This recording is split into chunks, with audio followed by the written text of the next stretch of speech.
दोस्तों, मैं डॉक्टर मुकेश यादव आपका स्वागत करता हूं मैं YouTube channel English by doctor Mukesh Yadav. उम्मीद करता हूं आपकी तैयारी अच्छे से चल रही होगी और आप समय का सही से यूटिलाइज कर रहे होगे और जितना मुझसे हो सकता है मैं आपकी परीक्षा की तैयारी में अपना सहयोग कर पा रहा हूं, जितना मैं कर सकता हूं। और आपको वीडियोस कैसे लगते हैं आप कमेंट करें, अच्छा लगे तो लाइक ज़रूर करें।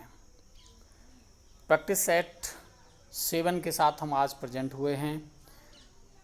प्रैक्टिस सेट 6 तक आपका अनुभव क्या है आप मेरे साथ शेयर ज़रूर करें, ताकि नए प्रैक्टिस सेट में मैं और बेटर आपके लिए प्रेजेंट करूं। दूसरा और इम्पोर्टेंट है कि अब बहुत जल्दी आपके सामने मैं CGL के प्रीवियस पेपर को एक्सप्लेन करके प्रेजेंट करूंगा। एक दो पेपर आपका ये मॉडल पेपर और करा रहा हूँ, उसके बाद आपके लिए मैं CGL के प्रीवियस पेपर को ही सॉल्व किया करूँगा।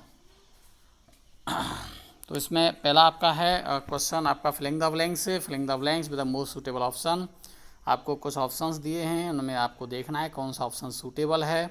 पहला है ड्राई दीज बूट्स इन ... सन। जैसा कि आप जानते हो, जब हम सन को धूप के लिए प्रयोग करते हैं तो हम उसके साथ कोई आर्टिकल यूज नहीं करते, तो इसलिए इसके ऑप्शन आपका डी आएगा। अगला क्वेश्चन है ही डील्ड वेरी पोलाइटली। अब देखिए, डील के बाद व्यक्ति अगर होता है तो उसके साथ विद आता है, डील विद आता है, और वस्तु होती है तो डील इन आता है। फिक्स प्रपोजिशन है, आपने पढ़ा होगा, इसलिए इसका ऑप्शन आपका आएगा सी। नेक्स्ट क्वेश्चन है I lost ... money that I had. देखिए, एडजेक्टिव में आपने पढ़ा होगा लिटिल और फ्यू का प्रयोग। पहले तो लिटिल और फ्यू में डिफरेंस क्या है वो आपको मैं समझा देता हूँ। लिटिल आता है अनकाउंटेबल नाउन के साथ, जबकि फ्यू आता है प्लूरल काउंटेबल नाउन के साथ। एक अंतर। अब दूसरे तीन ऑप्शन देखेंगे, little, a little, the little के ऑप्शन है। अब इनमें भी आप डिफरेंस देखेंगे। लिटिल आता है नेगेटिव सेंस में, इसका अर्थ होता है बहुत कम, ना के बराबर। और अ लिटिल आता है पॉजिटिव सेंस में, इसका अर्थ होता है थोड़ा। और द लिटिल आता है जहाँ बहुत कम लेकिन पूरा पूरा काम में आए। अब बहुत कम पूरा पूरा काम में आए, ये बात कई बार समझ आपके नहीं आएगी, इसलिए मैं आपको इसका बहुत एकदम से रामबाण इसके लिए आपको मैं इसका पॉइंट बताता हूँ, कभी आप नहीं भूलोगे, ये ध्यान रखें। द लिटिल वहाँ लगा होगा जहाँ नाउन के साथ कोई रिलेटिव प्रोनाउन होगा, विच होगा या दैट होगा।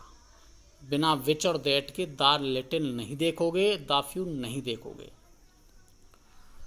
तो आप इसमें हम बात करेंगे I lost money that I had. अब देखिएगा, इसमें मनी है, अनकाउंटेबल है, तो फ्यू तो यहाँ आ नहीं सकता है। अब इन तीन में से क्या आएगा, आपको मैंने अभी क्या बताया था, जहाँ नाउन के साथ रिलेटिव प्रोनाउन आएगा। हु तो व्यक्ति के लिए आता है, यहाँ आएगा नहीं, फ्यू वाले में आता है, तो यहाँ विच और दैट ही आएंगे। कई बार विच और दैट छिपा दिए जाते हैं ऑब्जेक्टिव केस में, तो इसलिए दैट आने की वजह से यहाँ पर द लिटिल आएगा। एक और पॉइंट आप याद रख सकते हो, लेकिन वो 100% नहीं है, ये आपको मैंने बताया 100% है, वो आपको ध्यान रख सकते हो। अधिकांश केसेज में यहाँ पिछले वाक्य की जो मेन वर्ब है वो हैव होती है, यानी यहाँ हैव की सेकंड फॉर्म है, लेकिन अधिकांश, नॉट 100%, बट आपका ये रिलेटिव प्रोनाउन वाला ये 100% है। अगला क्वेश्चन है make haste ... you will miss the bus. अब देखिए, पहले वाक्य में कोई सलाह या चेतावनी दी जाए और दूसरे वाक्य में इसके विपरीत परिणाम बताया जाए, इसके लिए या तो अदरवाइज का प्रयोग करते हैं या हम लेस्ट का प्रयोग करते हैं। तो मेक हेस्ट जल्दी करो, ये सलाह हो गई। You will miss the train, ये उसके विपरीत परिणाम हो गया। तो यहाँ या तो अदरवाइज से जुड़ेगा या लेस्ट से जुड़ेगा, तो लेस्ट हमारे पास यहाँ ऑप्शन है नहीं, अदरवाइज ही सूटेबल है। अगर लेस्ट होता तो भी नहीं लगाते हम यहाँ, क्योंकि आगे यहाँ पर विल आया हुआ है, लेस्ट के बाद जो ऑक्सिलरी वर्ब आती है वो शुड आती है, तो इसलिए इसका ऑप्शन आएगा ए, अदरवाइज। और दूसरा सबसे इम्पोर्टेंट बात ध्यान रखना, आप वीडियो पूरा देखा करिए, तभी आपकी तैयारी सही हो पाएगी। देखिए, अब पढ़ने के लिए समय तो निकालना पड़ेगा। हम क्रिकेट के लिए बहुत समय निकाल देते हैं, टीवी पे बहुत समय निकाल देते हैं, गपशप में बहुत समय निकाल देते हैं, लेकिन जब हमारी पढ़ाई की बात आती है तो हम उसमें मिनट काउंट करते हैं, सेकंड काउंट करते हैं, और मित्रों से गपशप में कई बार हम मिनट सेकंड काउंट करते ही नहीं हैं, घंटे भी काउंट नहीं करते। इसलिए यहाँ ये मत देखिए कि हमारा कितना समय खर्च हो रहा है, ये समय आपके भविष्य के लिए खर्च हो रहा है, इस पर आप विशेष ध्यान दीजिएगा। अगला क्वेश्चन है आई शैल टेल यू व्हेन शी। देखिए हमेशा ध्यान रखिए कि फ्यूचर के साथ दूसरा वाक्य प्रेजेंट इंडेफिनिट होता है। तो ये आपका फ्यूचर है, तो उसके साथ दूसरा जो होगा प्रेजेंट इंडेफिनिट होगा, और वो आपका हमारा ऑप्शन है सी। एक पॉइंट और याद रख सकते हो आप, when, if, as soon as, no sooner के बाद हम विल शैल वर्ड का प्रयोग जनरली नहीं करते हैं। वो या तो प्रेजेंट इंडेफिनिट होगा, या पास्ट इंडेफिनिट होगा, या पास्ट परफेक्ट होगा, अकॉर्डिंग टू मीनिंग। अगला क्वेश्चन है last year the performance of the production unit was dot dot dot. Option है हमारे पास टॉल, स्टैगर्ड, फैंटेस्टिक और बिलो। आपने प्रपोजिशन में पढ़ा होगा कि जो बिलो है और आपका एबव है, ये यूज जो होते हैं लेवल और मेजरमेंट बताने के लिए यूज होते हैं। यानी पिछले साल हमारा जो परफॉर्मेंस है प्रोडक्शन का वो ऊपर था या नीचे था लेवल से, तो लेवल से नीचे बताने के लिए आप बिलो का प्रयोग करते हैं या एबव का प्रयोग करते हैं। एबव तो हमारे पास है ही नहीं, इसलिए सूटेबल ऑप्शन हमारा है बिलो। अगला है choose the correctly spelled word. अब आप देखिए इसमें सबसे स्पेलिंग करेक्ट क्या है। देखिए परमिट की ये सेकंड या थर्ड फॉर्म है, आप जानते हो परमिट, PERMIT, परमिट।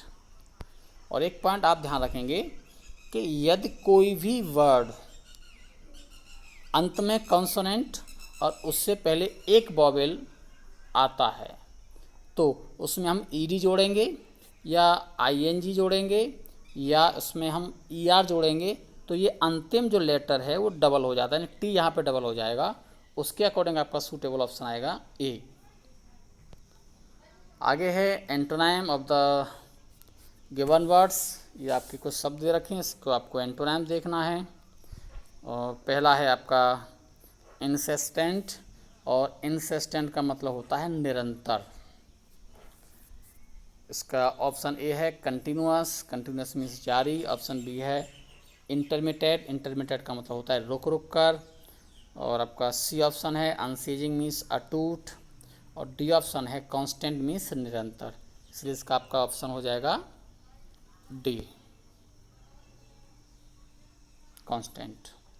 अगला है सेरेन, और सेरेन का मतलब होता है निर्मल या पवित्र। अब इसका अपोजिट आपको देखना है। इम्प्योर मीन्स अशुद्ध या आप कह सकते हो अपवित्र। एजिटेटेड मीन्स आपका होता है उत्तेजित। सोवी मीन्स दिखावटी। कॉम्प्लिकेटेड मीन्स जटिल। तो पवित्र का अपोजिट अपवित्र, ऑप्शन ए। अगला है choose one word of the following expressions a decision taken by the boards of all. जिसमें सब लोगों की सहमति होती है, सबका वोट होता है, उसे हम क्या कहते हैं, वो हम कहते हैं उसे प्रजातंत्र, उसे हम कहते हैं डेमोक्रेसी, ऑप्शन बी। क्लिच होता है घिस्सा। और आपका दूसरा ऑप्शन है पोस्थुमस, का मतलब होता है मरणोपरांत। और टर्न कोट का मतलब होता है अवसरवादी, इसलिए इसका ऑप्शन बी। अगला है a piece of writing full of words more than required. अब होता है यानी यहाँ आवश्यकता से अधिक शब्दों का प्रयोग करना, उसे कहते हैं शब्द आडंबर। और शब्द आडंबर के लिए हमारे पास सबसे सूटेबल जहाँ पे है, हमारे पास जो शब्द है वो आता है वर्बोस। बहुत इंपॉर्टेंट है ये, बहुत एग्जाम में आता है। अब बाकी ऑप्शंस को अगर देख लेते हैं, ये ऑप्शन है मैन्युस्क्रिप्ट मीन्स पांडुलिपि, एम्बिग्यूटी मीन्स अस्पष्ट, और स्केंटी मीन्स अल्प। स्केंटी मीन्स अल्प, इसलिए ऑप्शन इसका डी। अगला है identify the synonym of the given word. अब इसका आपको सिनोनिम देखना है। ब्लेज होता है आग या ज्वाला। और उसका ऑप्शन हमारे पास है रेज जो होता है, रेज मीन्स गुस्सा, रस मीन्स भीड़, फायर मीन्स आग, मार्क मीन्स चिन्ह। तो इसलिए इसका ऑप्शन आपका हो जाएगा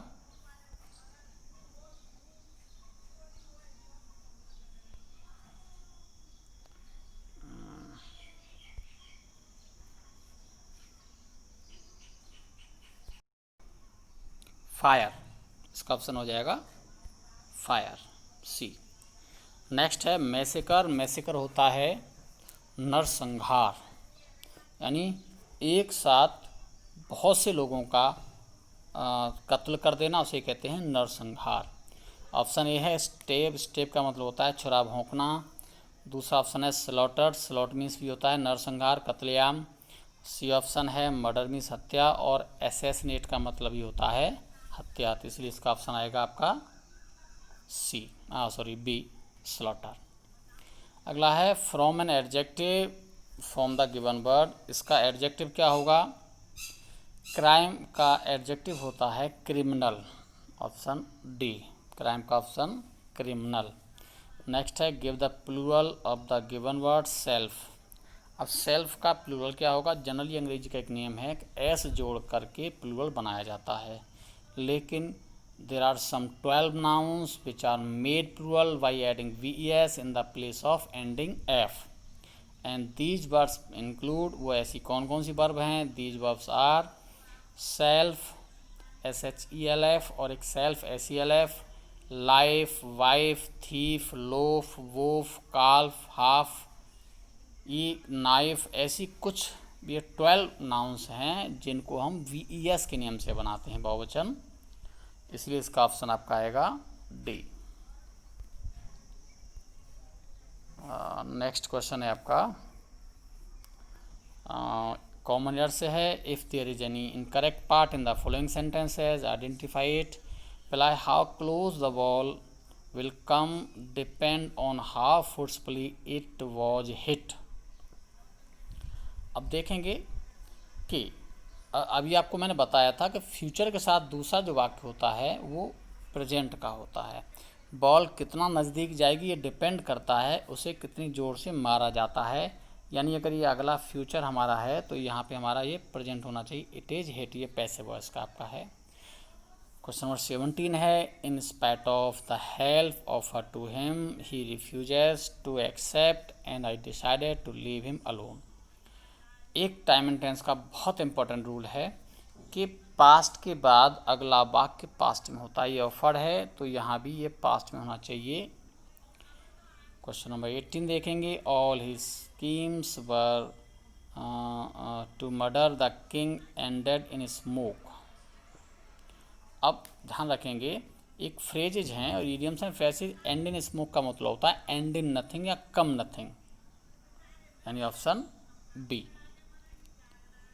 नेक्स्ट क्वेश्चन है आपका इडियम्स है ये भी आपका अ स्क्वायर डील।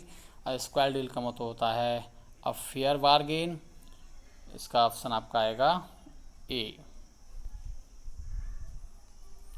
नेक्स्ट है रीअरेंज द फॉलोइंग। ये कुछ सेंटेंस के या आपका एक क्लॉज यहाँ पे कुछ दिए हुए हैं और उनको आपको रीअरेंज करना है। रीअरेंज के लिए बहुत इंपॉर्टेंट आप ध्यान रखें, आपको सबसे सटीक तरीका है आप ऑप्शंस को देख लें। अगर 4 ऑप्शन में अलग अलग लेटर से स्टार्ट हैं तो आपको एक ढूंढना है कि भाई ये सुपरस्टिशन एंड इससे आगे का कौन सा जुड़ेगा, एक ढूंढना है। और यहाँ अगर 2 ऑप्शन एक ही लेटर से स्टार्ट हो रहे हैं तो 95% केसेस में आपको ये ध्यान रखना होता है कि उन्हीं में से एक ऑप्शन होगा 95% केसेस में। ये इसकी ट्रिक आप समझिएगा। देखो ये आर से स्टार्ट है और ये भी आर से स्टार्ट है तो 95 केसेस में इन दोनों में से कोई ना कोई ऑप्शन होगा, यानी सुपरस्टिशंस एंड। अब आर वाला देखें मैजिकल प्रैक्टिसेस, यहाँ तक तो मैच हो गया। अब मैजिकल प्रैक्टिसेस के आगे आगे क्या होना चाहिए वो आप देखेंगे। तो इसके अकॉर्डिंग हम देखेंगे तो एस आपका जोड़ना चाहिए और एस में आपका प्रैक्टिसेस ऑफ ड्रीम्स 2 और एस के बाद क्यू आएगा थ्राइव ऑन। पी आपका आ गया सपोज पावर्स, यानी ये मैच नहीं कर रहा है। ये आप देखेंगे तो ये आपका सूटेबल है यहाँ पर।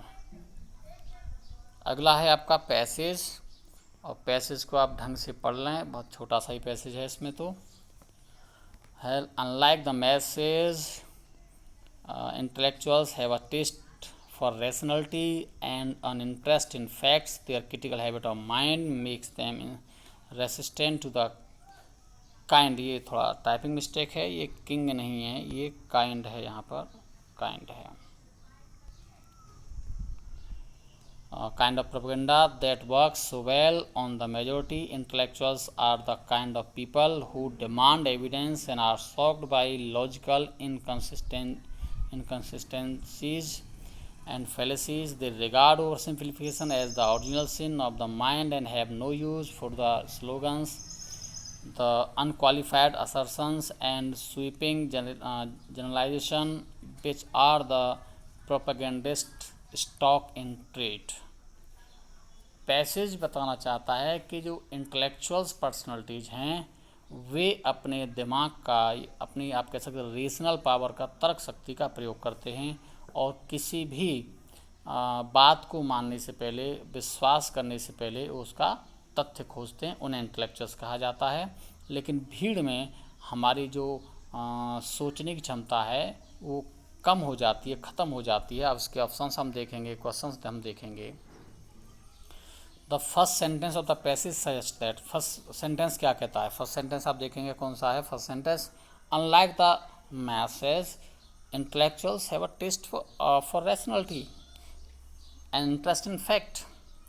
तो उसके अकॉर्डिंग है all individuals have a taste for rationality and interest in facts, यानी सभी बुद्धिजीवी व्यक्ति विश्वास करते हैं आपका फैक्ट्स, इसलिए उसका ऑप्शन आएगा ए। नेक्स्ट क्वेश्चन है द मेजॉरिटी ऑफ पीपल, जब लोगों की भीड़ होती है तो उसकी क्या क्वालिटीज़ हैं? उसके ऑप्शंस दे रखे हैं। Resist propaganda, do not possess a critical habit of mind, work well with intellectuals, possess a critical habit of mind. जब भीड़ में व्यक्ति होता है तो वो अपनी जो है क्रिटिकल हैबिट ऑफ माइंड है वो उसको थोड़ा सा उसको अवरोध करती है, क्योंकि भीड़ में व्यक्ति प्रोपेगेंडा के अकॉर्डिंग वर्क करने लगता है। इसे हम हार्ड पॉइजनिंग कहते हैं, इसलिए इसका ऑप्शन आएगा बी। क्वेश्चन नंबर 23 है intellectuals are the kind of people. Intellectuals किस तरह के लोग होते हैं? आपको ऊपर में रखा था। इंटेलेक्चुअल्स वो व्यक्ति होते हैं जो किसी भी बिलीफ को विश्वास करने से पहले उनके लिए एविडेंस मांगते हैं, इसलिए इसका ऑप्शन देखो, accept only those things which are logically consistent and well supported by evidence, यानी जो एविडेंस इसका होता है उसी को हम मानते हैं।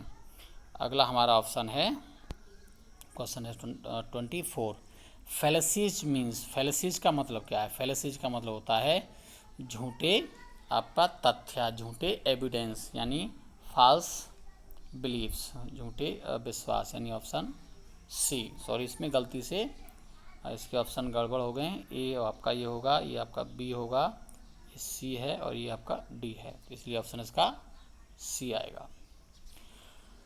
क्वेश्चन नंबर 25 है अ trait which intellectuals do not पजेज is, ऐसा कौन सा ट्रेट है जो बुद्धिजीवी लोग नहीं रखते हैं या उनकी क्वालिटी में नहीं आते हैं?